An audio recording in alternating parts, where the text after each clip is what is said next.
Hotel Ashoka imperial येथे देह व्यापारासाठी दिल्ली येथून बोलविण्यात आली होती उच्च शिक्षित तरुणी मुकुंद कवाडे वरिष्ठ पोलीस निरीक्षक बेलतरोडी पोलीस ठाण्याचे वरिष्ठ पोलीस निरीक्षक मुकुंद कवाडे यांनी 8 मेला दुपारी 3 वाजता दिलेल्या माहितीनुसार दिनांक 4 मेला रात्री 12 वाजताच्या सुमारास पोलीस ठाणे बेलतरोडी हद्दीत हॉटेल अशोका इम्पेरियल येथे सुरू असलेल्या देह व्यापाराच्या अड्ड्यावर छापामार कारवाई करण्यात आली होती। तपासादरम्यान देह व्यापारासाठी दिल्ली येथून उच्च शिक्षित तरुणी बोलविण्यात आली होती असे उघड झाले आहे। आरोपी विरुद्ध गुन्ह्याची नोंद करण्यात आली असून पुढील तपास पोलीस करीत आहे। याबद्दलची अधिक माहिती वरिष्ठ पोलीस निरीक्षक मुकुंद कवाडे यांनी दिली आहे।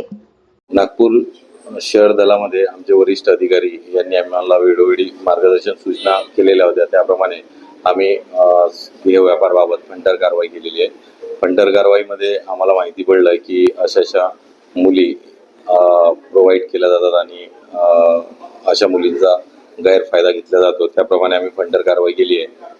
तर या फंटर कारवाईमध्ये आरोपी यामध्ये आहे बंटी बिलाल उर्फ अहमद अली आणि एक विशाल नावाचा त्याचा सहकारी।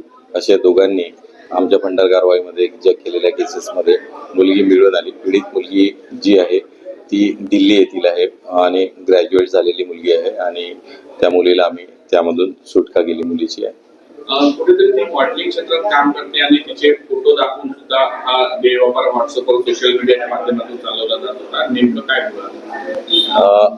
हा जो देह व्यापार होता यामध्ये जे कस्टमरच्या मोबाईलवर फोटोग्राफ टाकल्या जात होते आणि त्यातून त्याला निवळची सुविधा होती। तो निवळ करून मग त्या पद्धतीनं हा कारभार चालत होता। यामध्ये असे 2 आरोपी आहेत। 2 आरोपीच्या ठिकाणी आम्ही टीम रवाना केलेली आहे।